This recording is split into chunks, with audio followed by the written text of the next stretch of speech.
J'ai bossé des dizaines de fois dans des entreprises et ce que j'ai constaté, c'est que la grande majorité, 95% des gens qui utilisent l'IA, parlent à une IA de la même manière qu'elle parle à un humain.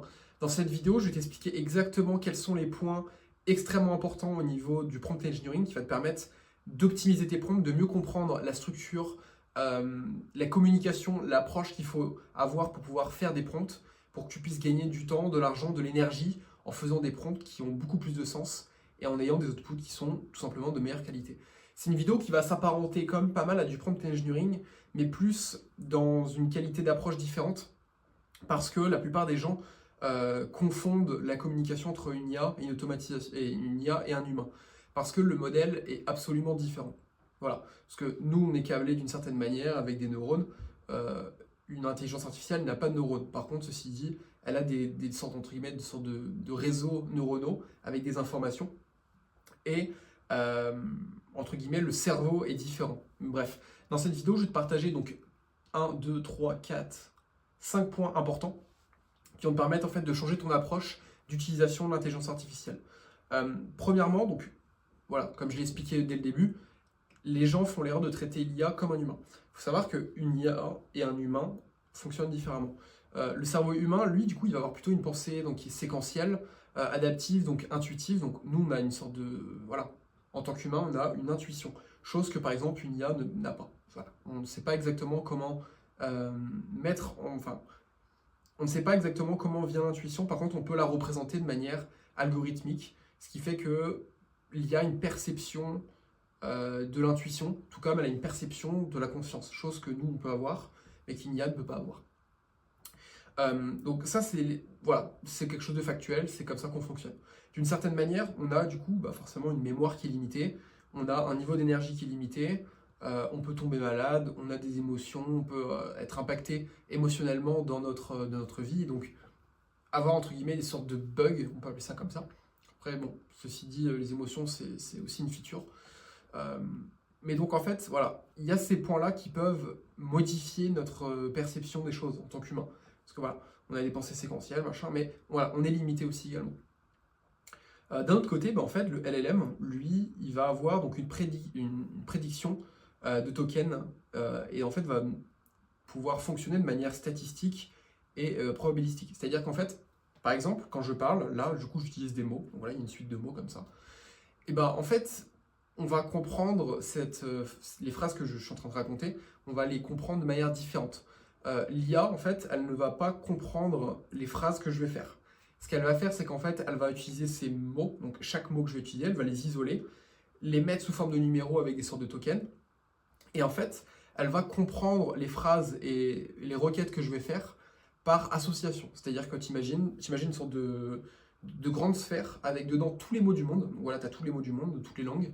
Et en fait, quand je vais utiliser des mots, elle va pouvoir les isoler et comprendre en fait quels sont les liens entre le mot que j'ai utilisé et les autres mots. Ce qui va permettre en fait de comprendre la phrase que je vais utiliser. C'est pour ça qu'en fait, aujourd'hui, quand tu utilises imaginons, tu as prompt 1, prompt 2. C'est exactement les mêmes choses, sauf qu'en fait, il y a par exemple, je sais pas, le mot écrit et l'autre, le mot est rédigé. Et en fait, le prompt va être, la réponse va être totalement différente. Alors là, tu vas te dire, c'est bizarre, parce que peut-être que mon prompt il fait 1000 mots. Comment ça se fait que juste en changeant un mot, la rédaction est différente? Tout simplement parce que le mot écrire n'a pas du tout les mêmes connotations que le mot rédiger. C'est ce qu'on appelle la sémantique. La sémantique, c'est le sens qu'on donne aux mots. Voilà, c'est ça la sémantique. Et en fait, la sémantique joue un rôle énorme parce que en fait, le mot écrire et rédige n'a pas la même connotation. Donc c'est pour ça qu'il faut faire très attention aux mots qu'on utilise. Et donc voilà, le piège en fait, c'est de se dire, voilà, par exemple, trouve-moi la meilleure solution. Voilà, comme j'ai expliqué, l'IA n'a pas d'intuition, elle a une compréhension de l'intuition, des émotions, mais elle ne peut pas en fait trouver comme ça. En fait, tu vois par exemple, si je te dis trouve la meilleure solution, en fait, toi dans ta tête, tu vas réfléchir aux différentes possibilités, etc. Non, l'IA ne peut pas faire comme ça.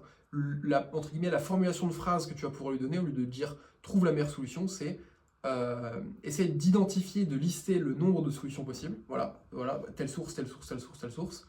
Regarde ici, là, etc. Et ensuite, tu vas devoir donc comparer ces solutions-là par rapport à des critères qui sont spécifiques. Parce que là, par exemple, si je dis trouve la meilleure solution, la meilleure par rapport à quoi? Si imaginons que je te dis c'est quoi la meilleure IA pour rédiger? Ça n'a aucun sens. Pour rédiger quoi? Dans quel contexte? Dans quel but? Dans quelles contraintes? Enfin bref. C'est important de pouvoir en fait comprendre que c'est du coup pas un humain mais une IA qui va pouvoir interpréter ça parce que en fait trouver la meilleure solution, même si bien sûr ton prompt est structuré et bien orchestré, et bah, d'une certaine manière en fait ça n'aura aucun sens parce que bah, trouve la meilleure solution. Enfin, je sais pas. Déjà le mot trouver, l'IA ne cherche pas, elle est pas. Enfin trouver, c'est quoi? C'est pas une IA qui va arriver avec une loupe, ok bah je dois trouver quoi. Non. Il faut utiliser des mots précis qu'une IA peut bien comprendre, identifier, lister. Il faut utiliser des mots qui sont rationnels. Parce que voilà, le mot trouver, quand même, comme la connotation plus de l'ordre de l'émotion que de la rationalité, en tout cas je trouve. Tu vois. Parce que trouver, bon, voilà. Bref. Donc, elle ne génère rien parce que, comme je l'ai expliqué juste avant, elle raisonne en termes de probabilité. Il y a un truc qui est bien, en fait, c'est que les humains comprennent bien donc, tout ce qui est donc, décision avec des données manquantes. C'est-à-dire que l'avantage, c'est que nous, on a une intuition qui est basée sur une expérience. C'est-à-dire qu'en fait, si par exemple, toi, tu me présentes un scénario avec une automatisation, quelque chose que tu ne comprends pas, qu'il y a des informations qui sont manquantes, par rapport à mon expérience, je vais pouvoir développer, donc, je vais pouvoir utiliser mon intuition comme en fait sorte d'outil pour pouvoir te débugger. Chose que du coup l'IA n'a pas, parce que du coup l'IA n'a pas d'expérience à proprement parler, elle a une compréhension sur le marché, comment dire, dans le domaine théorique, chose qui fait qu'aujourd'hui un humain est bien meilleur qu'une IA. Si on n'avait pas ce principe-là, l'IA me foutrait la pâtée en automatisation. Pourquoi? Parce que bah, en fait, moi j'ai en fait une sorte d'intuition, j'ai une sorte d'expérience qui me permet de comprendre des choses avec des informations manquantes. Ça a été mon cas là, genre là par exemple, tout juste aujourd'hui, bah en fait, j'ai quelque chose que j'ai jamais fait, donc c'est juste tout simplement, je vais rentrer un peu dans les détails, mais grosso modo, c'est le fait de pouvoir avoir un signal de trading par exemple, et pouvoir l'exécuter. Donc pour ça, il faut utiliser un VPS, donc VPS qui est un ordinateur qui est hébergé sur le web, qui tourne en 24 heures sur 24, donc ce qui fait que même si mon ordinateur est éteint, et ben en fait le système continue de fonctionner. Et ben en fait, comme j'utilise une plateforme qui ne dispose pas d'API, du coup il va falloir que je trouve une autre solution. Et en fait je me suis rendu compte à la toute fin, en se rendant compte que mais attends, pourquoi ça ne fonctionne pas? Pourquoi en fait quand j'envoie une requête en local depuis mon ordinateur ça fonctionne, par contre dès que je le fais via une URL ça ne fonctionne pas? Et ben en fait tout simplement parce que ce n'est pas possible. Ce n'est pas possible. Et en fait techniquement si toi aujourd'hui tu fais la même tâche, bah, l'IA ne va pas te dire ouais bah non c'est pas possible parce qu'elle n'a pas eu l'expérience, elle n'a pas eu l'intuition que tout ça a été fait. Par contre, ceci dit, si jamais tu me demandes, bah moi je vais pouvoir te dire, bah non, ça fonctionne pas, parce que patati patata. Bref. Donc ça, c'est l'avantage qu'a un humain. Donc l'avantage aussi, c'est donc de créer ce qui n'existe pas dans des patterns existants. C'est-à-dire que, en fait, c'est exactement ce que je viens d'expliquer. C'est que, tu vois, on va pas pouvoir créer quelque chose qui n'existe pas dans des trucs qui existent. Enfin, voilà, c'est le même principe. Et donc, l'avantage aussi également, c'est que, en fait, nous, on a une bonne compréhension des émotions, du ton, tout ce qui est implicite. C'est-à-dire que, voilà, comme je l'ai expliqué juste avant, les émotions peuvent nous impacter de manière, donc ça peut être positif, ça peut être négatif.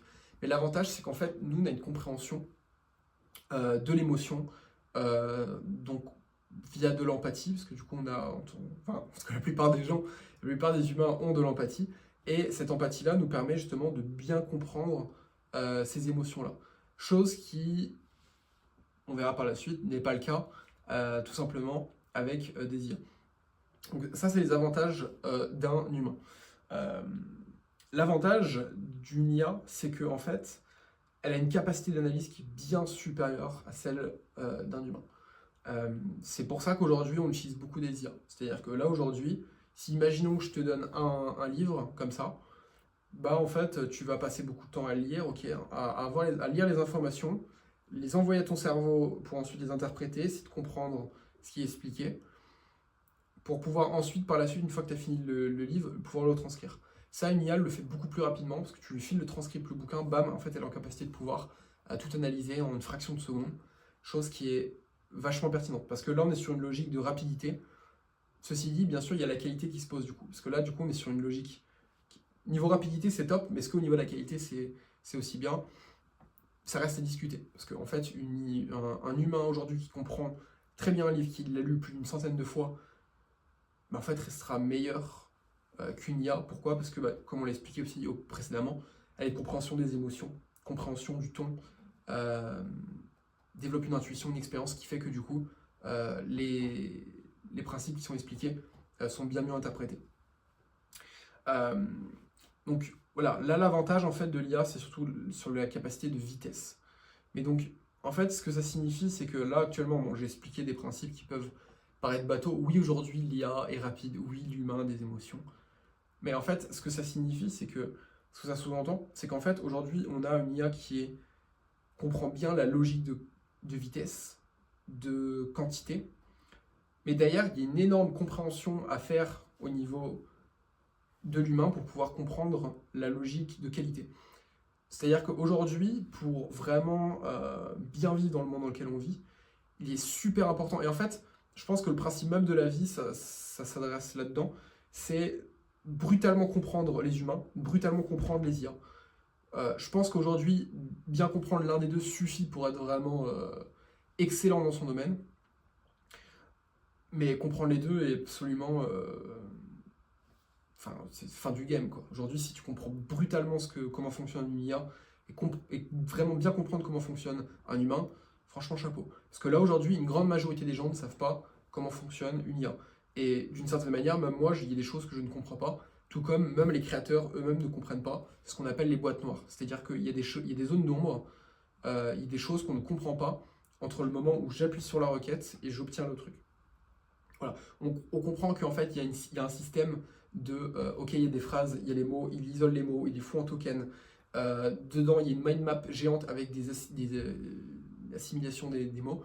Mais derrière, en fait, il y a des zones d'ombre, il y a des choses qu'on ne comprend pas de pourquoi les tokens, pourquoi machin, petit. Bref. Donc, le point qui est important, c'est du coup comment déléguer sans tout faire foirer. En fait, donc, comme je l'ai expliqué, l'humain apprend par principe d'expérience, par, entre guillemets, essai-erreur. C'est-à-dire qu'en gros, l'humain, tu lui dis, voici le problème, trouve l'approche, il utilise son expérience pour pouvoir répondre à cela. Ceci dit, du coup, il y a une limitation donc, au niveau de l'énergie de la motivation, là où en fait, une IA va comprendre les choses différemment. Parce que voici le problème, bon, ça le comprend, trouve l'approche un peu vague, c'est-à-dire que juste les mots trouver et approche, il manque des informations. Les mots ne sont pas forcément très pertinents. Parce que trouve l'approche, est-ce que la phrase, est-ce que ces deux mots-là sont assez rationnels? Je suis pas sûr. Et utilise son expérience, il n'y a pas d'expérience. L'IA n'utilise pas d'expérience, alors elle utilise des expériences des autres qu'elle peut trouver via des informations théoriques, via des requêtes, via de la recherche dans des bases de données, mais elle fonctionne différemment. Là, l'IA, en fait, elle a une approche qui est beaucoup plus militaire, beaucoup plus logique, beaucoup plus rationnelle, où en fait, tu vas pouvoir lui dire, ok, suis ces étapes, donc étape 1, étape 2, étape 3, étape 4, étape 5, machin, ok. Voici des exemples, voici exactement les formats, les tons, le machin. En fait, il faut savoir qu'une IA, il faut lui parler comme si, en fait, c'est un humain qui ne comprenait rien. Alors, ça ne veut pas dire que les humains sont cons, ça ne veut pas dire que les IA sont connes, mais en fait, c'est juste super important de bien détailler, de bien préciser les requêtes. Pourquoi? Parce que, comme on l'a expliqué juste avant, une IA a une bonne compréhension du principe de quantité, de vitesse. Et donc, en fait, nous, le job en tant qu'humain pour pouvoir communiquer avec une IA, c'est une capacité à pouvoir bien retranscrire une idée qui vient de notre tête pour pouvoir le reformuler sous forme d'une requête.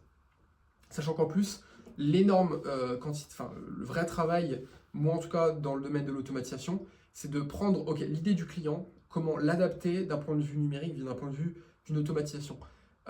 C'est un langage, c'est pour ça qu'on parle de langage de programmation. Bon, j'ai pas non plus le même langage de programmation qu'un développeur qui fait du back-end dans des SaaS ou peu importe. Mais en fait, ça reste un langage. Et ce langage-là, il est primordial aujourd'hui de bien comprendre comment on communique avec des IA. Et donc, il faut en fait bien se poser la question de, ok, est-ce que dans le prompt que j'ai utilisé avec de l'IA, est-ce qu'il y a des choses qu'elle ne peut pas comprendre dues à son manque, à une mauvaise compréhension des émotions? Euh, Parce qu'en fait, ça change tout. C'est-à-dire qu'en fait, utiliser des formulations de phrases un peu vagues qu'une IA aurait vraiment des difficultés à comprendre, mais qu'un humain comprendrait facilement parce que intuition, expérience, comme on l'a vu, bah en fait, ça fait que tu as un output, enfin un input, mauvais output, ouais. Mauvais input égale mauvais output qui égale, c'est un cercle vicieux, quoi. Le mauvais output égale mauvais prompt et inversement. Donc ce qui fait que quand tu as un prompt qui est nul, genre, je sais pas, aujourd'hui, ok, je demande à l'IA, ok, c'est quoi les 10 meilleurs business aujourd'hui? Bah en fait, la question n'a aucun sens, tout comme la réponse n'aura aucun sens. Pourquoi? Parce que c'est quoi 10 meilleurs business? Ok, c'est quoi les contraintes? C'est quoi l'objectif? C'est quoi le... définis le mot meilleur, définis le mot business aussi, parce qu'il y a des choses qu'on peut penser comme un business qui ne l'est pas. Dans quel spécifique, dans quel truc. Enfin, il y a 150 millions d'idées de business aujourd'hui. Je sais pas, voilà, c'est très vague. Donc, l'erreur, en fait, c'est d'attendre que l'IA ait du bon sens. Parce qu'en fait, elle n'en a pas. Bon, l'humain a du bon sens. La plupart des humains manquent un peu de bon sens, mais il y a quand même du bon sens, ça va. Donc, en fait, aujourd'hui, un prompt vague donne une réponse vague. Après, j'ai envie de dire, d'une certaine manière, c'est comme les humains. Si je te pose une question bête, tu vas me répondre de manière bête. Ça paraît plutôt logique. Donc, important d'utiliser des structures précises, des contraintes, des exemples. Et il faut pas, en fait, il faut savoir un truc, c'est que l'humain est comme flemmard. Parce qu'on l'a expliqué juste avant. C'est que l'humain a une mémoire qui est limitée, a une performance qui est limitée, développe de la fatigue, de la flemme. Et si aujourd'hui on peut raccourcir cela, et ben on le fait. Sauf qu'en fait, dedans, il y a un principe qui est super important, c'est que, on l'a vu, une IA permet de faire des choses de manière rapide et en une quantité rapide, enfin en grosse quantité et avec une rapidité intéressante. Donc forcément, nous, notre job, c'est de pouvoir bien retranscrire cela. Chose qu'en fait, l'humain a un petit peu du mal, parce qu'il se dit, bah attends, je vais faire ça un peu à l'arrache, vas-y, je me contente du minimum. Et en fait, le problème, c'est que peut-être que tu as cette logique-là, enfin tout le monde a cette logique-là à un certain moment de la journée. Et en fait, le problème, c'est qu'aujourd'hui, tu vas pouvoir, enfin tu vas faire cela, tu vas avoir une réponse, ok. Et ben en fait, dû à ton manque d'approfondissement dans ton prompt, dans le temps que tu as passé à pouvoir faire une bonne requête, en fait, tu vas passer du temps à refaire une deuxième requête, une troisième requête, une quatrième, une cinquième. Et en fait, tu vas peut-être passer 1 heure à discuter avec une IA, alors qu'en fait, peut-être que tu aurais passé peut-être 10 minutes de plus ou 5 minutes de plus à faire ton premier prompt et tu aurais une réponse qui aurait été déjà suffisante. Et ça, c'est un point qui est super important parce que là, certes, j'ai raconté des choses qui sont globalement logiques, hein. Enfin, genre là, je suis pas en train de réinventer la roue. Mais en fait, tu te rends compte que, effectivement, ouais, c'est assez logique, mais les fondamentaux, est-ce qu'ils sont appliqués? Bah, en fait, non. Et voilà pourquoi aujourd'hui, je raconte peut-être des choses qui sont assez fondamentales finalement. Voilà. Parce qu'en fait, c'est comme le même là avec la courbe de QI. En gros, tu as une courbe de Gauss, tu as les gens vraiment très cons. Alors, je sais pas si je suis dans le bon ordre, mais t'as les gens très cons, les gens moyennement cons, enfin normal quoi, et t'as les gens extrêmement intelligents. Mais en fait, la personne qui est à gauche et à droite, attends, ma gauche, ma droite, enfin, peut-être que ce truc sera inversé, ce sera le bordel, mais bref, en gros, la personne qui est extrêmement conne et extrêmement pas conne, ils vont dire la même chose parce qu'il faut suivre les fondamentaux. Là où la personne va chercher à vouloir, ok, est-ce que, je sais pas, je vais utiliser une formulation, enfin, un format spécifique d'output, d'input, machin, ok, en gros, je vais faire rédiger mes prompts avec une sorte de langage qu'une IA pourrait peut-être un petit peu mieux comprendre. Non, ta gueule, ta gueule. Basique, fondamentaux, comme je l'ai expliqué juste dans cette vidéo. Bref, la vidéo, je sais pas combien de temps elle fera, mais bon, bref, c'est pas grave. Et donc, là, le point important, bon, je sais pas si vous remarquez, mais entre chaque point, je me répète sur certains points, mais c'est pas grave, dans tous les cas, vous comprendrez. Le chiffre de faire et orchestrer. Là, aujourd'hui, faire et orchestrer, tu te dis c'est globalement la même chose. Non, le mot faire et orchestrer, il y a une approche sémantique qui est différente. Orchestrer, on pense à orchestre, enfin un orchestre, tu vois, tout comme bon, là, tu vois, d'un point de vue sémantique, le mot orchestre fait penser à chef d'orchestre. Peut-être leadership, le fait de pouvoir, je sais pas, tenir la baguette comme ça et contrôler comment fonctionnent les musiciens. Là où en fait, le côté faire est plus dans le côté opérationnel, en mode, ok, je suis dans l'opérationnel, je suis au cœur du problème, là où l'orchestre, en fait, c'est plus de l'ordre du dirigé. Tu vois, là, j'ai pris un exemple de sémantique qui te permet de bien comprendre la différence entre... Enfin, qui te fait bien comprendre qu'en fait, les mots ont un putain de sens. Et le fait d'utiliser les bons mots fait que tu auras les meilleurs outputs. Et ça, en fait, c'est fondamental. Ça paraît super simple, hein. C'est brutalement difficile de bien comprendre la sémantique. De bien comprendre quels sont les sous-entendus à travers chaque mot. Bref. Grosso modo, dernier point. Donc, ce qui marche plus, c'est de faire tout soi-même. Aujourd'hui, il faut s'aider de l'IA. Parce que l'IA, comme j'ai expliqué, rapidité, quantité. Ok. Tu peux plus faire toi-même. Aujourd'hui, il faut que tu t'aides de l'intelligence artificielle. Est-ce que ça veut dire que tu dois remplacer ton cerveau, le mettre dans la poubelle qui se retrouve juste en bas de là et juste à côté de moi, là, il y a une poubelle? Est-ce que je mets mon cerveau, je le mets dans la poubelle? Bah en fait, non. Aujourd'hui, j'ai toujours besoin de mon cerveau pour pouvoir formuler des bonnes requêtes qui sont ensuite déléguées. Bon, là, on pourrait dire que une fois que j'ai fait ma requête, mon cerveau, il est à la poubelle parce que la requête est faite par une intelligence artificielle qui a grosso modo un schéma neuronal qui s'apparente un petit peu à un cerveau. Bref. Donc, il n'y a pas de vas-y, je fais tout moi-même, tout comme je délègue tout à l'IA. Il n'y a pas, en fait, il n'y a pas à utiliser cette approche binaire de j'utilise pas du tout l'IA ou j'utilise l'IA et genre je mets mon cerveau à la poubelle. Voilà.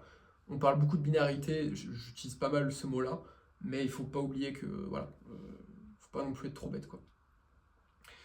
Et donc, voilà un petit peu grosso modo. En fait, là, je pense qu'en fait, j'ai à peu près tout dit. J'ai un petit peu près tout dit dans cette vidéo. J'ai raconté, ouais, comme j'ai expliqué, il y a des banalités que j'ai racontées.